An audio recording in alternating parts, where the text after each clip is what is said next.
Hello friends, मैं मुकेश जाखड़। हमारे YouTube channel MK technical classes में आप सभी का स्वागत है।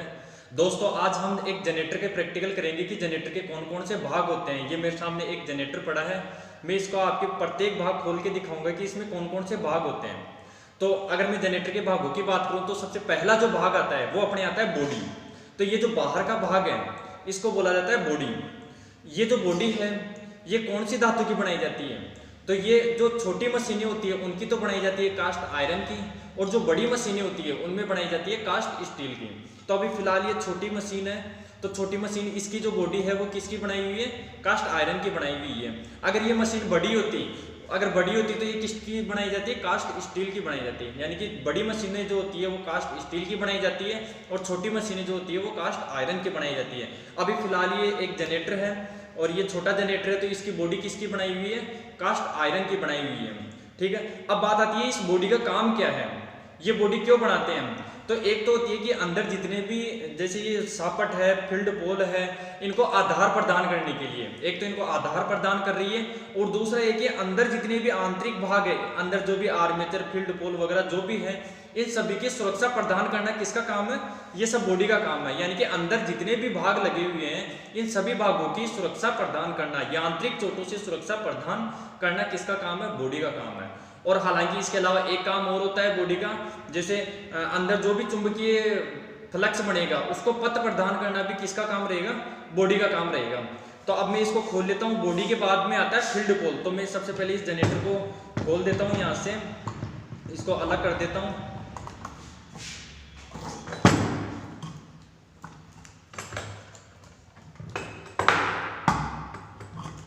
तो ये मैं इसको खोल दिया। खोलने के बाद अब आती है बात फील्ड पोल की। तो ये जो अंदर भाग, ये इसके अंदर दो पोल लगे हुए हैं, ये जो अंदर पोल लगे हुए हैं इनको बोलते हैं फील्ड पोल। ठीक है, ये जो फील्ड पोल है, इस फील्ड पोल का काम होता है चुंबकीय क्षेत्र स्थापित करना। तो फील्ड पोल को मैं यहाँ से निकाल लेता हूँ। ये जो फील्ड पोल है, ये फील्ड पोल दो प्रकार के होते हैं। एक तो होता है मोल्डेड पोल और एक होता है सुसहित लेमिनेटेड पोल। जो मोल्डेड पोल है वो इस बॉडी के साथ मोल्डिंग कर दिए जाते हैं, यानी कि बेल्डिंग वगैरह जो भी है वो कर दिया जाता है, यानी कि बॉडी के साथ ही बनाए जाते हैं। तो उन्हें कौन से पोल बोला जाता है? उनको बोला जाता है मोल्डेड पोल।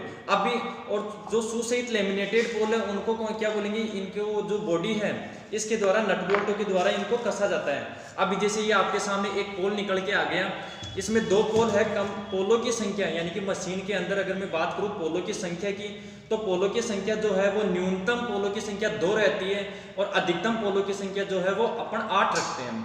ठीक है, तो अभी इसके अंदर ये जो जनरेटर है मेरे पास, इस जनरेटर के अंदर 2 पोल है, क्योंकि पोलों की संख्या जो है वो न्यूनतम 2 रखते हैं। इनमें एक पोल एन का काम करता है और एक पोल एस का काम करता है। और ये जो फील्ड पोल है, फील्ड पोलों का काम होता है चुंबकीय क्षेत्र स्थापित करना। अब देखो, ये जो पोल है, ये पोल को मैं निकाल लिया। अब ये जो भाग बच गया, ये वाला जो भाग है, ये क्या बच गया? अपने पास बॉडी बच गई। तो मैं इस बॉडी को साइड में रख देता हूँ। अब बात करता हूँ मैं इन फील्ड पोलों की। जो फील्ड पोल है, इस फील्ड पोल पे ये जो पीछे वाला भाग है, यानी कि ये जो फील्ड पोल है, इस फील्ड पोल के ऊपर जो वाइंडिंग की गई है, इस वाइंडिंग को बोला जाता है फील्ड वाइंडिंग। ठीक है, अब जो फील्ड वाइंडिंग है वो 2 प्रकार की होती है। एक तो होती है सीरीज फील्ड वाइंडिंग, एक होती है शंट फील्ड वाइंडिंग। इस वाइंडिंग के आधार पर ही इन जनरेटरों का वर्गीकरण किया गया है। अगर सीरीज फील्ड वाइंडिंग, इस पोल के ऊपर यदि सीरीज फील्ड वाइंडिंग यानी कि आर्मेचर के अंदर यदि श्रेणी फील्ड वाइंडिंग की गई है तो वो जनरेटर कौन सा जनरेटर कहलाएगा? सीरीज जनरेटर कहलाएगा।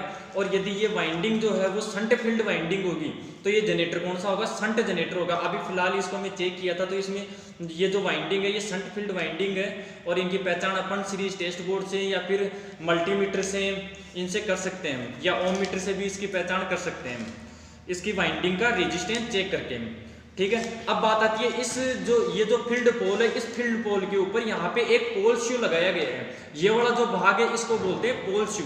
ठीक है, ये वाला भाग इसका पोल हो गया और ये आगे वाला जो भाग है ये हो गया इसका पोल शू। अब ये जो पोल शू होता है, इस पोल शू का क्या काम होता है? ये जो वाइंडिंग है, ये जो फील्ड वाइंडिंग है, इस फील्ड वाइंडिंग को गिरने से रोकता है। कौन रोकता है फील्ड वाइंडिंग को गिरने से? ये जो पोल शू है, शू का मतलब जूते के आकार का है ये। तो पोल शू का क्या काम हो गया? पोल शू का काम हो गया फील्ड वाइंडिंग को नीचे गिरने से बचाना। और जो ये फील्ड वाइंडिंग है, ये जो चुंबकीय फ्लक्स पैदा करेगी, जो चुंबकीय क्षेत्र बनाएगी, इस चुंबकीय क्षेत्र को ज्यादा से ज्यादा फैलाना किसका काम रहेगा? इस चुंबकीय क्षेत्र को ज्यादा से ज्यादा फैलाना किसका काम रहेगा? ये रहेगा पोल शू का काम। ठीक है दोस्तों, अब बात आती है कि ये जो फील्ड पोल है ये कौन सी धातु के बनाए जाते हैं? ये जो फील्ड पोल है ये कौन सी धातु के बनाए जाते हैं? अगर मोल्डेड पोल है तो वो बॉडी के साथ ही मोल्डिंग किए जाते हैं, तो यानी कि वो तो अगर बॉडी कास्ट आयरन की है तो पोल भी कास्ट आयरन की होंगी।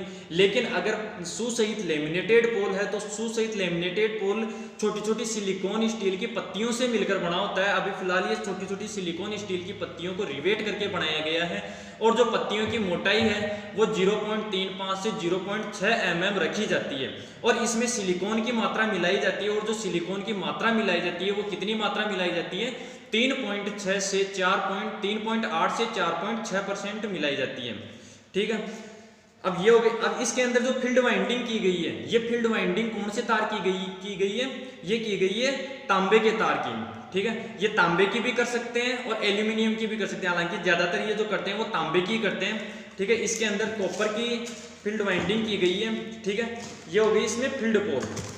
तो फील्ड पोल का अपने पास क्या काम हो गया? चुंबकीय क्षेत्र स्थापित करना। फील्ड पोल कितने प्रकार के होते हैं? 2 प्रकार के होते हैं, मोल्डेड पोल, सू सहित लेमिनेटेड पोल। ठीक है, जो सू सहित लेमिनेटेड पोल होता है उसमें जो सू का काम होता है वो क्या होता है? एक तो फील्ड वाइंडिंग को गिरने से बचाना, एक चुंबकीय बल रेखाओं को ज्यादा से ज्यादा फैलाना। ठीक है, अब इसके बाद में जो अपने अगला भाग आता है, अगला भाग जो आता है वो अपने आता है आर्मेचर। ठीक है, तो इसका जो ये वाला भाग होगा, ये वाला जो भाग है ये इसका आर्मेचर कहलाएगा। ये मैं इसको बाहर निकाल लिया। ठीक है, तो ये वाला जो भाग है इसका, ये वाला जो भाग है ये कहलाएगा आर्मेचर। ठीक है, आर्मेचर का क्या काम होता है? पहले तो ये देख लो कि आर्मेचर कितने प्रकार के होते हैं। आर्मेचर जो है वो स्लोटों के आधार पे 3 प्रकार के होते हैं। ये जो स्लोट कटे हुए हैं इन स्लोटों के आधार पे कितने प्रकार के होते हैं? 3 प्रकार के होते हैं। एक तो होते हैं बंद, एक होते हैं अर्धबंद और एक होते हैं खुले प्रकार के। अब इनमें से सबसे ज्यादा प्रयोग कौन से किए जाते हैं? देखो, बंद प्रकार के जो होते हैं वो ऊपर से भी पैक रहेंगे और नीचे से भी पैक रहेंगे। जो बंद प्रकार के होंगे वो ऊपर से भी पैक रहेंगे और नीचे से भी पैक रहेंगे, बीच में से खुले रहेंगे इस साइड से। ठीक है, तो इनमें क्या होता है कि जब वाइंडिंग की जाती है तो एक एक तार इधर से डाल के फिर इधर निकालेंगे, फिर एक एक तार इधर, मतलब सुई, जैसे अपन सुई की तरह निकालेंगे इसको एक एक तार धागे की तरह। ठीक है, इसीलिए वो बंद हो गई क्योंकि उसमें जो मोटर बांधने में टाइम लगता है वो बहुत ज्यादा टाइम लगता है। इसी वजह से आजकल उसको प्रयोग लेना बंद कर दिए। अब बात आती है अर्धबंद की। जो अर्धबंद होते हैं वो स्लोट क्या होते हैं? नीचे से तो रहते हैं खुले, नीचे से तो उनकी चौड़ाई रहती है ज्यादा और ऊपर से इनकी चौड़ाई रहती है कम। तो अभी ये जो फिलहाल प्रयोग किए गए हैं ये कौन से? अर्धबंद प्रकार के हैं। और खुले प्रकार के में नीचे की चौड़ाई और ऊपर की चौड़ाई दोनों चौड़ाई बराबर होती है। ठीक है, तो ये अर्धबंद प्रकार के जो स्लोट इसमें कटे हुए हैं और इन स्लोटों के अंदर क्या की गई है? आर्मेचर वाइंडिंग की गई है। इन स्लोटों के ऊपर अंदर क्या की गई है? आर्मेचर वाइंडिंग की गई है। अगर मैं बात करूं कि ये जो आर्मेचर है ये किसका बना हुआ है, तो ये भी लेमिनेटेड सिलिकॉन स्टील की पत्तियों को रिवेट करके बनाया गया है। इसमें भी सिलिकॉन की मात्रा मिलाई गई है और वो सिलिकॉन की मात्रा इसीलिए मिलाई गई है कि अपने जो हिस्टेरेसिस जो लॉसेस होता है उस हिस्टेरेसिस लॉसेस को कम करने के लिए किसकी मात्रा मिलाते हैं? इसके अंदर सिलिकॉन की मात्रा मिलाते हैं। और जो सिलिकॉन की मात्रा होती है वो कितनी होती है? 3.6 से 4.8% जो सिलिकॉन की मात्रा है वो मिलाते हैं। ठीक है, अच्छा, इनको लेमिनेटेड क्यों किया जाता है? इनको पत्तियों के रूप में क्यों बनाया जाता है? इनको ठोस क्यों नहीं बनाया जाता? इनको पत्तियों के रूप में यानी कि लेमिनेटेड करने का उद्देश्य ये रहता है कि यहाँ पे जो एडी करंट लॉसेस है उस एडी करंट लॉसेस को कम करने के लिए यहाँ पे क्या किया गया है? इसको पत्तियों के रूप में बांटा गया है। ठीक है, यानी कि लेमिनेटेड किया गया है इसको। ठीक है, अब इसके अंदर आर्मेचर वाइंडिंग की गई है। तो इसका काम क्या होगा? आर्मेचर का काम क्या होगा? आर्मेचर देखो, फील्ड पोल जो होते हैं इन फील्ड पोलों के बीच में क्या लगाया जाता है? आर्मेचर लगाया जाता है। ठीक है, तो आर्मेचर का क्या काम होगा?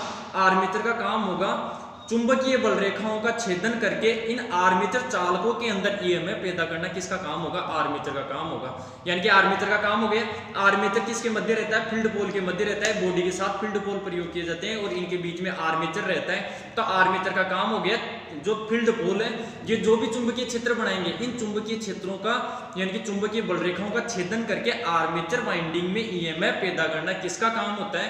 आर्मेचर का काम होता है। ठीक है, अब बात आती है आर्मेचर में ईएमएफ बन गया।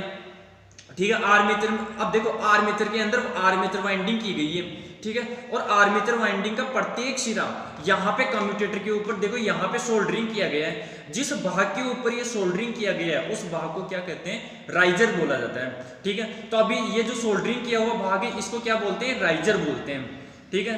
ये वाला भाग राइजर कहलाता है और राइजर के ऊपर आर्मेचर जो चालक है उनको सोल्डरिंग कर दिए जाती है, ठीक है।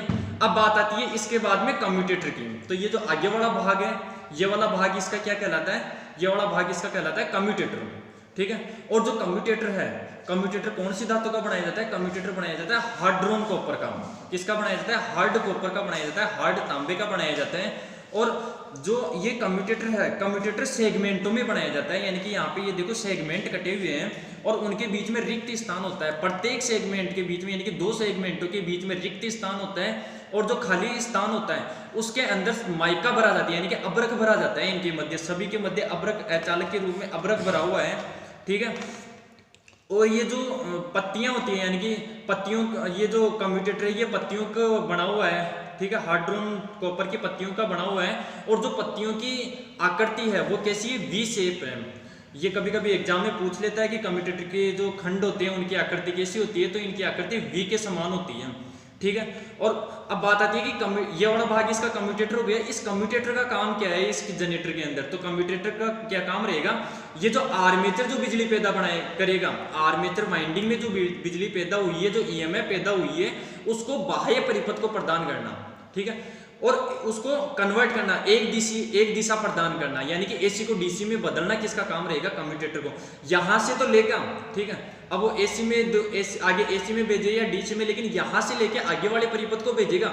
लेकिन अगर कम्यूटेटर लगाया हुआ है तो किस में बदलेगा, डीसी में बदल देगा। इसके ऊपर ब्रश स्थापित किए जाते हैं, ठीक है। इसके ऊपर यानी कि ये 2 ब्रश स्थापित किए जाते हैं, ये 2 ब्रश हैं, ठीक है। ये जो 2 ब्रश हैं, ये ब्रश इसके ऊपर इस प्रकार से स्थापित किए जाते हैं, इस प्रकार से, ठीक है। ये जो ब्रश है, यानी कि कम्यूटेटर का क्या काम हो गया, कम्यूटेटर का काम हो गया, ये जो आर्मेचर है ये बिजली पैदा करके बाह्य परिपथ को प्रदान करेगा और बाहर का जो परिपथ होगा वो कौन सा होगा, ये कार्बन ब्रश होंगे, ठीक है। अब बात करता हूं मैं, कम्यूटेटर हो गया, कम्यूटेटर के बाद में बात करता हूं मैं ब्रशों की। तो ये जो ब्रश है, ये पहली बात तो ये है कि ये कार्बन के ही क्यों बनाए जाते हैं, तो क्योंकि कार्बन के कई सारे गुण हैं, उन गुणों के कारण ही अपने ये कार्बन का बनाए। तो एक तो गुण यही है कि ये इस कम्यूटेटर को नहीं घिसने देता है, ये खुद घिस जाता है, कम्यूटेटर को नहीं घिसने देता है, ये खुद घिस जाता है, इसीलिए इसको प्रयोग करते हैं। और एक ये कभी भी ऑक्सीकृत नहीं होता है, इसको किसी भी आकृति में ढाला जा सकता है। और इसका जो सबसे बड़ा फायदा है वो है इसका जो अवगुण था एक, उसी को गुण में बदल लिया। जैसे इसका जो रेजिस्टेंस है वो बहुत ज्यादा होता है, लेकिन ये जो पदार्थ है ये एंटीसी प्रकार का पदार्थ है, यानी कि नेगेटिव टेम्परेचर कोफिशिएंट प्रकार का ये पदार्थ है, जिससे कि यहाँ पे ये घर्षण करेगा, घर्षण करने से इसका तापमान बढ़ेगा, तापमान बढ़ने से एंटीसी प्रकार का होने के कारण तापमान बढ़ने से यहाँ पे जो प्रतिरोध है इस प्रतिरोध में गिरावट होगी, ठीक है। तो प्रतिरोध में कमी होगी तो चालकता बढ़ेगी, चालकता बढ़ेगी तो ये ज्यादा से ज्यादा ईएमएफ को बाहर करेगा, ठीक है। तो इसका क्या काम हो गया, यहाँ पे कार्बन ब्रश का क्या काम हो गया, एक तो काम ये हो गया कि कम्यूटेटर के साथ फिसलता हुआ संपर्क स्थापित करता है। एक काम तो ये हो गया कि ये जो कम्यूटेटर है इस कम्यूटेटर के साथ क्या करेगा, ये फिसलता हुआ संपर्क स्थापित करेगा, ठीक है। और दूसरा क्या काम होता है, दूसरा काम होता है कि ये जो कम्यूटेटर ने आर्मेचर से बिजली पैदा करके इसको दे दिया, तो ये क्या करेगा, कम्यूटेटर से ईएमएफ प्राप्त करके बाह्य परिपथ को प्रदान करेगा। तो बाह्य परिपथ कौन है, ये ब्रश लीड है। तो ये वाली जो लीड है ये ब्रश लीड है और इसको जंपर वायर भी बोलते हैं। जो ब्रश लीड है इस ब्रश लीड को जंपर वायर भी बोलते हैं, ठीक है। इसके आगे ये लगा हुआ है, ठीक है। और दूसरी बात ये हो रहा है कि ये कम्यूटेटर को तो नहीं घिसने देता लेकिन खुद तो घिसता ही है। तो ये लास्ट कंडीशन, एक कंडीशन ऐसी भी आती है कि इसको बदलना भी पड़ता है। तो ये जो ब्रश है, ये ब्रश कितना घिसने पे अपन इसको परिवर्तन करें, तो इसको कितना घिसने पे या तो 1/3 भाग घिस जाए तब इसको चेंज कर दो, या 2/3 भाग शेष रह जाए उस पे चेंज कर दो। दोनों कंडीशन ही एक ही है, यानी कि या तो ये इतना भाग घिस जाए या इतना भाग बच जाए, या तो इतना भाग घिस जाए या इतना भाग बच जाए, यानी कि या तो 1/3 भाग घिस जाए या 2/3 भाग बच जाए। उस कंडीशन में अपन क्या करते हैं, इस ब्रश को चेंज कर देते हैं, ठीक है। और इसके बाद में ब्रश के पास में ईएमएफ आ गई। अब ब्रश क्या करेगा, बाह्य परिपथ को प्रदान करेगा, यानी कि ब्रश लीड क्या करेगी, बाह्य परिपथ को प्रदान करेगी। तो बाहर का परिपथ फिर क्या आ जाएगा, फिर आ जाएगा ये टर्मिनल बॉक्स। तो ये इसका ऊपर वाला जो भाग है ये इसका टर्मिनल बॉक्स कहलाता है, ठीक है। और टर्मिनल बॉक्स से अपन फिर लोड लगा सकते हैं आगे, जैसे जनरेटर है तो लोड लगा सकते हैं, मोटर है तो टर्मिनल बॉक्स में सप्लाई देते हैं। तो ये इसका टर्मिनल बॉक्स आ गया, जहां पे भी टर्मिनल निकाले जाते हैं बॉडी के ऊपर, वो टर्मिनल बॉक्स कहलाता है इसका, ठीक है। इसके अलावा और कौन कौन से भाग होते हैं, अब देखो भाग और बच गए बीच में। जैसे ये जो ब्रश है, ये जो ब्रश है ये कहाँ पे स्थापित किया जाता है, तो ये जो ब्रश है ये ब्रश होल्डर में स्थापित किया जाता है। तो ये अंदर देखो ये ब्रश होल्डर लगे हुए हैं, ये वाले जो भाग हैं, यानी कि ये दो ब्रश होल्डर, दो ब्रश है अपने पास तो दो ब्रश होल्डर लगाए हुए हैं, ठीक है। तो इन ब्रश होल्डरों में इस प्रकार से इसको स्थापित किया जाता है। जैसे मैं लगा देता हूँ यहाँ पे, ये देखो ये जो ब्रश होल्डर है ये यहाँ पे लगा दिया, ठीक है। इस ब्रश होल्डर के अंदर क्या लगाया जाता है, ब्रश लगाया जाता है। और यहाँ पे देखो ये एक स्प्रिंग है, ये वाली स्प्रिंग है। अभी मैं इसको खोल के दिखा देता हूँ, देखो ये जो ब्रश होल्डर है, ये ब्रश होल्डर किसके अंदर स्थापित किए जाते हैं, ये रोकर प्लेट के अंदर स्थापित किए जाते हैं। कहाँ पे स्थापित किए जाते हैं, ये रोकर प्लेट के अंदर स्थापित किए जाते हैं, रोकर प्लेट के ऊपर स्थापित किए जाते हैं। और जो रोकर प्लेट है वो किसकी बनाई जाती है, रोकर प्लेट है। ये रोकर प्लेट जो है अभी तो ये इसकी चीनी मिट्टी की बनी हुई है, ठीक है। और इस पे देखो ये दो होल्डर लगाए हुए हैं। ये जो होल्डर है ये होल्डर कौन से हैं, ये ब्रश के होल्डर हैं, ठीक है। और ये जो ब्रश का ये इसका ब्रश का जो खांचा है ये है, इसके अंदर ये ब्रश की बॉडी है। और इस बॉडी के अंदर अपने को क्या करना पड़ता है, ये जो ब्रश है ये ब्रश फिट करना होता है। अब देखो यहाँ पे इस स्प्रिंग का दबाव रहेगा, ठीक है। इस स्प्रिंग का दबाव किसके ऊपर रहेगा, ब्रश के ऊपर रहेगा। तो ये दबाव कितना रहता है ये भी जरूरी है। एक तो ज्यादा दबाव रहेगा तो ब्रश जल्दी से घिस जाएगा। एक जो भी मीडियम जो भी इसका रहता है, जो साइज रहती है इसकी, यानी कि वजन कितना रहता है, अपनी किताबों में जो अरिहंत की बुक में दिया हुआ है वो कितना दिया हुआ है कि ब्रश के ऊपर जो दबाव है वो 0.1 से 0.25 किलोग्राम प्रति सेमी स्क्वायर होना चाहिए। इस स्प्रिंग का दबाव कितना होना चाहिए, 0.1 से 0.25 किलोग्राम प्रति सेमी स्क्वायर होना चाहिए, ठीक है। इसके बाद में ये रोकर प्लेट आ गई इसकी, ठीक है। और रोकर प्लेट के ऊपर क्या स्थापित किया जाता है, ब्रश होल्डर स्थापित किया जाता है। अब इसमें ये इसका पंखा हो गया, तो पंखे का क्या काम होता है, कूलिंग करना, ठीक है। अंदर मशीन को ठंडा रखना किसका काम होता है, पंखे का काम होता है। इसके बाद में यहाँ पे दो प्लेटें हैं, एक तो ये देखो ये जो दो प्लेटें हैं, इन प्लेटों को बोलते हैं एंड प्लेट, ठीक है। ये जो दो प्लेटें हैं इन प्लेटों को क्या बोला जाता है, इनको बोला जाता है एंड प्लेट, ठीक है। अब जो एंड प्लेट है, ये एंड प्लेट दो प्रकार की होती है, एक तो होती है रियर एंड प्लेट और एक होती है फ्रंट प्लेट। तो जिस प्लेट के ऊपर रोकर प्लेट स्थापित की जाती है, जैसे अभी इसके ऊपर ये वाली जो प्लेट है इसके ऊपर रोकर प्लेट स्थापित करने के लिए ये जगह बनाई गई है। तो जिस प्लेट के ऊपर, जिस एंड प्लेट के ऊपर रोकर प्लेट स्थापित की जाती है वो कौन सी प्लेट कहलाती है, फ्रंट एंड प्लेट कहलाती है, ठीक है।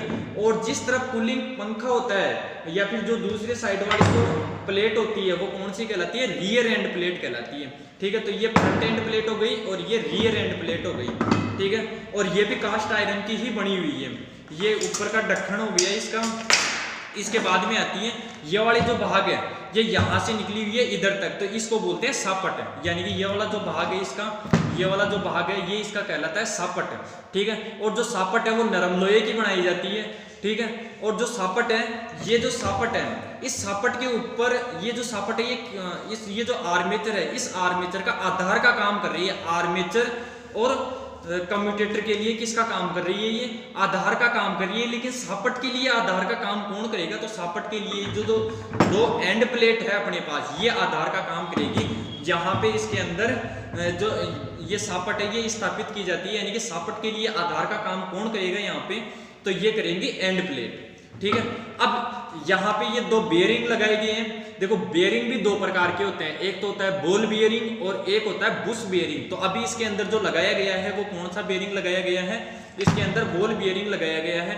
और बेयरिंग भी जो नंबर होते हैं इन नंबरों के आधार पे होते हैं। अभी इसके अंदर जो नंबर का लगाया हुआ है, जो बेयरिंग है वो लगाया हुआ है 5052 का, यानी कि 552, 500 फिर आगे 52 है, यानी कि 5052 नंबर का इसमें बेरिंग लगाया हुआ है। तो ये तो अलग अलग जनरेटरों में, अलग अलग साइज के जनरेटरों में अलग अलग प्रकार के बेरिंग अपन लगा सकते हैं।